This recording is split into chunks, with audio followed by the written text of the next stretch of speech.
Trading pics कौन सी होगी? जी हाँ, good morning Mansi. Because markets में थोड़ा सा कॉशन हम एडवाइस कर रहे हैं, थोड़े से रेजिस्टेंस के पास लग रहे हैं। मैं अपने कॉल्स दो कॉल्स ही सजेस्ट करूंगा आज।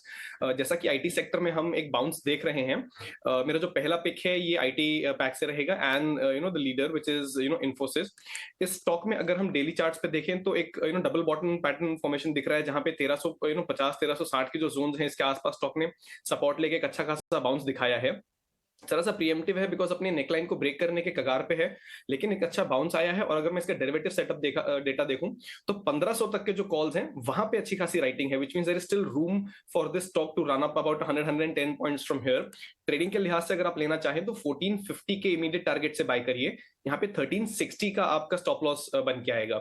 जो मेरा दूसरा पिक है that is from the small and mid cap space which is Kirloskar oil. इस स्टॉक में बहुत शार्प रनअप देखा गया था। अगर मैं मिड जून से बात करूं तो 120 के लेवल से लेके 280 तक ये स्टॉक चला गया था। उसके बाद जरा सा प्रॉफिट बुकिंग, जरा सा कूलिंग ऑफ होना बिल्कुल बनता है, और वो देखा भी गया। इस स्टॉक में 230 के आसपास स्टॉक ने एक लो बनाया, और कल के मार्केट में भी एक अच्छा खासा स्टॉक ने बाउंस दिया है। अब यहां से जिस तरीके का इसका सेटअप दिख रहा है, यहां से एक नई रैली की शुरुआत हो सकती है। इमीडिएट बेसिस पे आप इसे बाय कर सकते हैं 255 के टारगेट्स के लिए, और यहाँ पे जो आपका स्टॉप लॉस है ये 235 का निकल के आएगा। किर्लोस्कर ऑयल इंजन्स और इन्फोसिस इन्फोसिस कल के ट्रेड में भी आपको एक अच्छी रेजिलियंस दिखा रहा था, और लार्ज कैप आईटी पे इस वक्त खुश बेट करना चाहते हैं। लेकिन किरण की ट्रेडिंग पिक समझ लेते हैं। किरण, आपकी स्ट्रैटेजी क्या होगी आज? क्या सारी बुलिश कॉल्स हैं? सो हमारे 3 कॉल्स रहेंगे, 2 बाई है, एक शॉर्ट साइड है। पहला जो हमारा कॉल ऑफ द डे रहेगा वो नज़ारा टेक्नोलॉजी रहेगा। डेली चार्ट के ऊपर अगर हम देखें यहाँ पे तो मल्टीपल असेंडिंग ट्रायंगल ब्रेकआउट हमें देखने को मिल रहा है। साथ ही साथ लोअर टाइम फ्रेम में हम देखें तो मोमेंटम इंडिकेटर में भी एक पॉजिटिव साइन हमें देखने को मिल रहा है। सो नज़ारा टेक्नोलॉजी 749 के आसपास की क्लोजिंग थी, हमें बाई करके जाना चाहिए। 1-2 दिन में हम 799 तक के टारगेट देख रहे हैं, और 722 as a stop loss maintain करना है। नेक्स्ट जो कॉल है वो आईसीआईसीआई सिक्योरिटी है, संतोष जी के साथ यहाँ पे वो मैच हो रहा है। डेली चार्ट पे definitely cup and handle pattern breakout हमें देखने को मिल रहा है। कल के सेशन में काफी अच्छा लॉन्ग बिल्डअप भी हुआ था एफएनओ डेटा के हिसाब से, और यहाँ पे भी हम देख रहे हैं कि मोमेंटम इंडिकेटर बुलिश सेटअप के अंदर ट्रेड करे।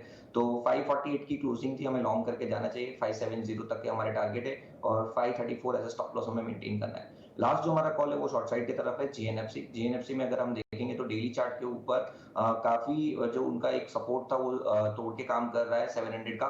साथ ही साथ अगर मोमेंटम इंडिकेटर देखेंगे तो वो भी बेरिश जोन के अंदर ट्रेड कर रहा है। मल्टीपल डिसेंडिंग ट्रायंगल ब्रेकडाउन हमें देखने को मिल रहा है। तो जीएनएफसी में कोई भी राइज आता है तो कोई भी उछाल आता है 700 के आसपास, तो हमें शॉर्ट करके जाना चाहिए। 659 एज अ टारगेट हमें मेंटेन करना है, एंड 720 हमारा स्टॉप लॉस रहेगा।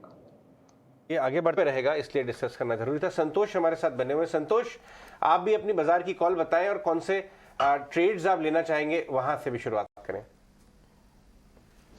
मार्केट की बात करें तो मार्केट में करेक्शन के बाद निफ्टी ने अपने दो इंपॉर्टेंट सपोर्ट लेवल को रिस्पेक्ट किया है। मार्केट में 30 अगस्त को एक बड़ी तेजी आई थी, उस दिन का लो 17,400 का था निफ्टी का, और उसी के आसपास लो को रिस्पेक्ट किया, और 17,500 का अपन ओपन इंटरेस्ट का डेटा भी देखे तो एक इंपॉर्टेंट लेवल था। 17,400 से 500 के लेवल को रिस्पेक्ट किया है, लेकिन SGX Nifty gap up opening के इंडिकेशन दे रहा है। तो वही रेजिस्टेंस 17,777 पहले भी था, 17,777 से 17,800 का एक रेजिस्टेंस एरिया रहेगा। तो गैप अप ओपनिंग के बाद थोड़ा कंफर्टेबल जोन नहीं है, लेकिन अगर कोई डिप इंट्राडे डिप या कंसोलिडेशन मिलता है तो मेरे हिसाब से खरीदारी के मौके ढूंढना चाहिए। 17,600 का स्टॉप लॉस रहेगा, 17,800 के टारगेट के लिए हम अप्रोच कर सकते हैं।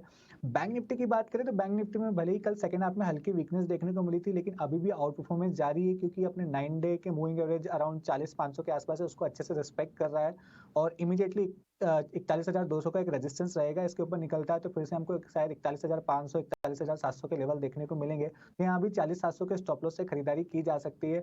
हम एफआईएस का डेटा भी देखें तो कैश में भी कुछ बाइंग देखने को मिली है, और मार्केट ओवरसोल्ड हो चुका था काफी ज्यादा, तो उनकी तरफ से एफ एंड ओ मार्केट में भी उन्होंने इंडेक्स फ्यूचर में शॉर्ट्स कवर किए, लॉन्ग क्रिएट किए, और कुछ पुट राइटिंग भी देखने को मिली है। तो ये थोड़ा सा कॉन्फिडेंस देता है। हालांकि गैप अप ओपनिंग के बाद मोमेंटम चेस करना थोड़ा सा मुश्किल होगा, तो कोई इंट्राडे डिप या कंसल्टेशन मिलता है तो खरीदारी के मौके ढूंढना चाहिए। तो ये हुई निफ्टी बैंक निफ्टी की बात।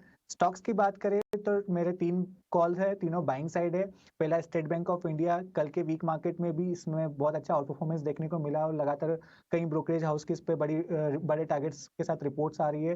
टेक्निकली इसने एक बहुत अच्छा बुलिश फ्लैग फॉर्मेशन का ब्रेकआउट दिया था, और मोमेंटम जारी रख रहा है। तो यहाँ पर इमीडिएटली 590 रुपए के टारगेट रहेंगे, और 565 रुपए का स्टॉप लॉस रहेगा।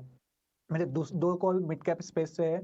दूसरा है आईसीआईसीआई सिक्योरिटीज। ये स्टॉक एक बड़ी गिरावट के बाद अब बॉटम आउट होते दिख रहा है, यहाँ beautifully cup and handle formation का एक ब्रेकआउट आते दिख रहा है, तो यहाँ इमीडिएटली 575 के टारगेट रहेंगे और 532 रुपए का स्टॉप लॉस रहेगा। मेरा तीसरा स्टॉक KRBL है। इस स्टॉक में काफी अच्छा मोमेंटम देखने को मिल रहा है, एक बढ़िया ब्रेकआउट आया था और एक 2-3 दिन का थोड़ा सा स्मॉल पुल बैक देखने को मिला। पुल बैक के दौरान इसने अपने पुराने ब्रेकआउट लेवल को सपोर्ट लिया और फिर से तेजी की तैयारी में है, तो यहाँ 400 रुपए के टारगेट रहेंगे और 345 रुपए का स्टॉप लॉस रहेगा। तो ये मेरी 3 कॉल है आज के लिए। चलिए यहाँ पर KRBL, ICICI सिक्योरिटीज और SBI। इनफैक्ट SBI पिछले पूरे हफ्ते का ट्रेंड अगर देखेंगे अच्छी मजबूती के साथ ये स्टॉक ट्रेड कर रहा है।